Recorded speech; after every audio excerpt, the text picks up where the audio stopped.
चुनाव ये सिर्फ हार जीत के आंकड़े नहीं होते। नहीं, ये तो आप समझिए जनता के मन का आईना है, एक मजबूत लोकतंत्र की हम कह सकते हैं बुनियाद है। तो आज हम कोई खबर का विश्लेषण नहीं कर रहे हैं। आज हम एक जनादेश को, उसकी हर एक परत को खोलकर देखेंगे। हम सीधे चलेंगे हिमाचल प्रदेश के श्री नैना देवी जी विधानसभा क्षेत्र में और आंकड़ों की गहराई में उतरकर ये समझने की कोशिश करेंगे कि सिर्फ 171 वोटों की जीत शासन की कला और जिम्मेदारी के बारे में हमें क्या कुछ सिखा सकती है। तो चलिए इस पड़ताल को शुरू करते हैं। 171, सोचिए जरा, ये महज एक नंबर नहीं है, बिल्कुल नहीं। ये प्रतीक है लोकतंत्र की सबसे छोटी लेकिन सबसे ताकतवर इकाई का, एक वोट का। और हाँ, जब जीत और हार का फैसला इतने इतने कम वोटों से होता है ना, तो ये संख्या एक जनादेश से कहीं ज्यादा एक चेतावनी बन जाती है।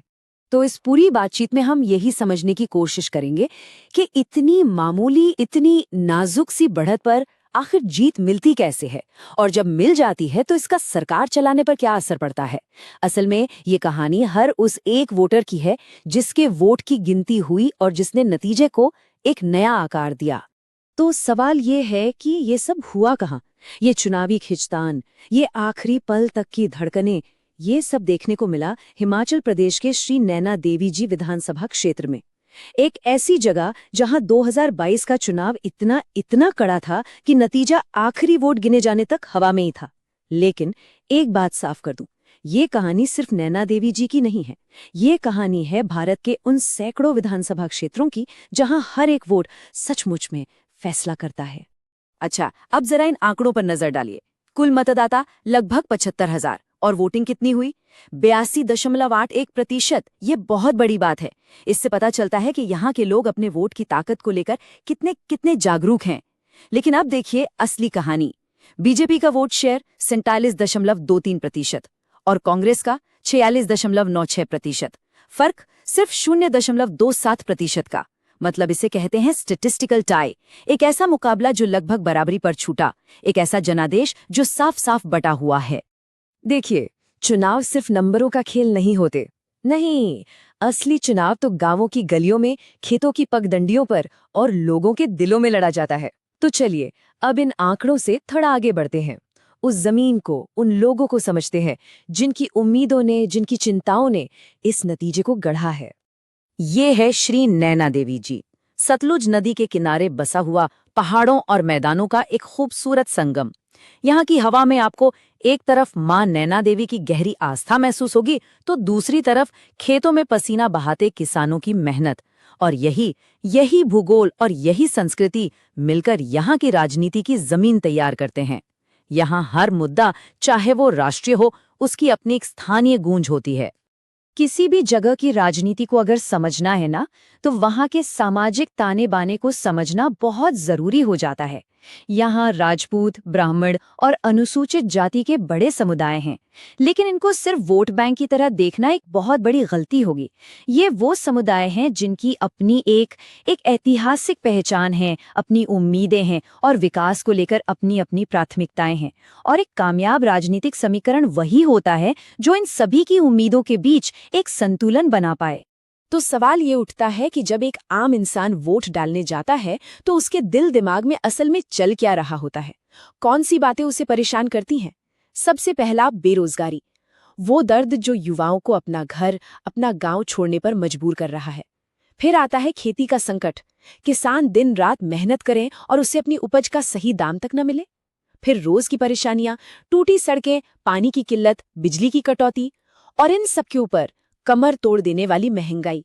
ये सिर्फ शिकायतें नहीं हैं, ये मुद्दे लोगों के सम्मान से, उनके बेहतर कल से जुड़े हैं।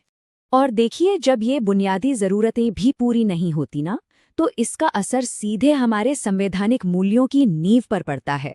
हमारे संविधान के दो बहुत मजबूत स्तंभ हैं। एक, हर व्यक्ति का सम्मान, और दूसरा, जिम्मेदारी के साथ अपनी बात कहने की आजादी। जब किसी युवा को नौकरी नहीं मिलती तो ये उसके सम्मान पर चोट है। इन मुद्दों पर ईमानदारी से बहस करना और मिलकर हल निकालना, यही तो एक सच्चे लोकतंत्र की पहचान है।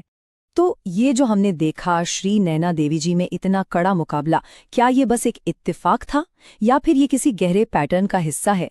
चलिए थोड़ा वक्त में पीछे चलते हैं और देखते हैं कि इस क्षेत्र का राजनीतिक इतिहास हमें क्या कहानी सुनाता है। ये 2022 के नतीजों का ग्राफ है, देखिए इसे। ये साफ साफ दिखा रहा है कि ये एक तरह का स्टैटिस्टिकल टाई था, मतलब आंकड़ों में लगभग बराबरी का मुकाबला। और जब जीत और हार में फर्क इतना इतना मामूली हो, तो ये बात शीशे की तरह साफ हो जाती है कि बस कुछ 100 वोटों ने पूरे क्षेत्र का राजनीतिक भविष्य लिख दिया। अब जरा इस टाइमलाइन को देखिए और थोड़ा ठहर कर इसे समझिए। 2012 बीजेपी जीती 2.74% के मार्जिन से। ठीक 5 साल बाद 2017 में पासा पूरी तरह पलट गया।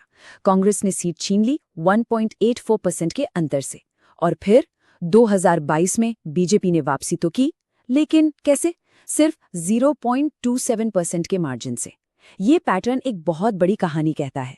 ये बताता है कि यहाँ का वोटर किसी एक पार्टी का बंधुआ नहीं है। वो हर 5 साल में सरकार के काम का हिसाब लेता है।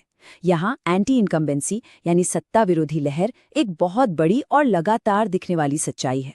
तो फिर सवाल यही है कि ऐसे कांटे के मुकाबले में, जहां हवा का रुख किसी भी पल बदल सकता है, आखिरी बाजी कौन मार ले जाता है? तो अब हम क्या हुआ से आगे बढ़कर ये समझेंगे कि ये कैसे हुआ और क्यों हुआ। अब हम उन जमीनी सिस्टम्स को देखेंगे, उन संगठनिक ढांचों को परखेंगे जिन्होंने मुट्ठी भर वोटों को एक निर्णायक जीत में बदल दिया। आपके सामने 2 अलग-अलग चुनावी मॉडल हैं। एक तरफ बीजेपी की जबरदस्त जमीनी मशीनरी, बताया जाता है कि हर बूथ पर 10 से 15 कार्यकर्ताओं की एक पूरी टीम तैनात थी। दूसरी तरफ कांग्रेस, रिपोर्ट्स के मुताबिक कई बूथों पर उनके एजेंट तक नहीं थे और फंड की कमी की बात भी सामने आई। अब इसका सीधा सा गणित समझिए। सोचिए, अगर एक बूथ पर 10 कार्यकर्ता सिर्फ 2 या 3 एक्स्ट्रा वोटरों को भी घर से निकालकर बूथ तक ले आए, तो 90 से ज्यादा बूथों पर यह आंकड़ा सैकड़ों में पहुंच जाता है। हो सकता है 171 वोटों की जीत का असल गणित यही हो। ये लड़ाई पार्टियों की कम, सिस्टम की ज्यादा थी। और यहीं पर चुनावी रणनीति का एक बहुत बड़ा सिद्धांत सामने आता है। कहा जाता है, आप भीड़ खरीद सकते हैं, आप शोर भी किराए पर ले सकते हैं, लेकिन अगर आपको जीत चाहिए तो भरोसा कमाना पड़ता है। इसका मतलब साफ है, एक मजबूत संगठन, एक बेहतरीन बूथ मैनेजमेंट, ये सब बहुत जरूरी है, हाँ, लेकिन ये वोटर के साथ बने भरोसे के असली रिश्ते की जगह नहीं ले सकता। मशीनरी आपको पोलिंग के दिन तक खींचकर ले जा सकती है, पर आखिर में तो भरोसा ही है जो वोटर का हाथ ईवीएम के बटन तक लेकर जाता है। ठीक है, तो अब तक हमने समस्या की हर परत को समझा। अब बात करते हैं समाधान की। अगर किसी भी नेता को या किसी भी पार्टी को इस क्षेत्र के लोगों की सही मायने में सेवा करनी है, तो सिर्फ खोखले वादे काम नहीं आएंगे। नहीं, उन्हें जरूरत होगी एक साफ सुथरी, डेटा पर आधारित और जमीन पर उतारी जा सकने वाली रणनीति की। ये महज एक उदाहरण है, एक 90 डे के गवर्नेंस प्लान का। पहले 30 दिन नैना देवी जी की सबसे बड़ी समस्याओं जैसे बेरोजगारी और पानी की कमी के लिए एक रैपिड एक्शन टीम बनाना। अगले 30 दिन सही संदेश और ऐसी कल्याणकारी योजनाएं जो सीधे लोगों तक पहुंचे, उन्हें घर घर तक पहुंचाना। फिर बूथ लेवल पर अपनी टीम को इतना मजबूत करना कि वो सिर्फ वोट न मांगे, बल्कि लोगों की परेशानियां भी सुनकर लाए। आखिरी कुछ दिनों में जोरदार प्रचार, बड़ी रैलियां और जनता के साथ सीधे सवाल जवाब। और फिर आता है सबसे जरूरी दिन, वोटिंग का दिन, जब हर एक वोटर को बूथ तक पहुंचाने का इंतजाम हो, जिसे कहते हैं गेट आउट द वोट या GOTV। यही आखिरी कदम है जो 171 वोटों जैसे फैसले को आपके हक में कर सकता है।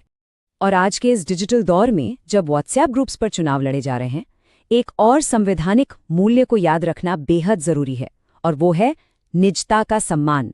भारत का नया डेटा प्रोटेक्शन कानून यानी DPDP इसी बात पर जोर देता है, सहमति पर। इसका सीधा मतलब है कि एक वोटर के डेटा का सम्मान करना उतना ही जरूरी है जितना उनके वोट का सम्मान करना। ये सार्वजनिक विश्वास की एक नॉन नेगोशिएबल शर्त है। तो अब हम इस पूरी बातचीत के आखिरी पड़ाव पर हैं और अब वक्त है ये सोचने का कि 171 वोटों से मिली ये जीत, ये जनादेश आखिर विजेता के कंधों पर कौन सी बड़ी जिम्मेदारी डालता है। एक सवाल है, और ये सवाल हर लोकतंत्र में पूछा जाना चाहिए। जब जनादेश बस मुट्ठी भर वोटों से मिलता है, तो क्या वो सिर्फ जीतने वाले की संपत्ति है या फिर वो जनता के साथ एक साझा जिम्मेदारी है? देखिए, 171 वोटों की जीत अहंकार का नहीं, विनम्रता का संदेश लेकर आती है। ये संदेश देती है कि आपको 47% लोगों ने जिताया है, लेकिन आपको काम बाकी बचे 53% लोगों के लिए भी करना है। ये एक शेयर्ड कस्टडी वाला जनादेश है। एक जन केंद्रित नेता बनने के लिए और अपने क्षेत्र का वाकई में विकास करने के लिए सिर्फ जुनून काफी नहीं होता। जुनून के साथ साथ एक व्यवस्थित, एक वैज्ञानिक सोच की भी जरूरत पड़ती है। अगर आप एक जन केंद्रित नेता बनना चाहते हैं और अपने क्षेत्र का उत्थान करना चाहते हैं तो blueprintstrategies.ai से mgr@blueprintstrategies.ai पर संपर्क करें या 08042416002 पर कॉल करें। हमारा आदर्श वाक्य है, राजनीति से परे उद्देश्य।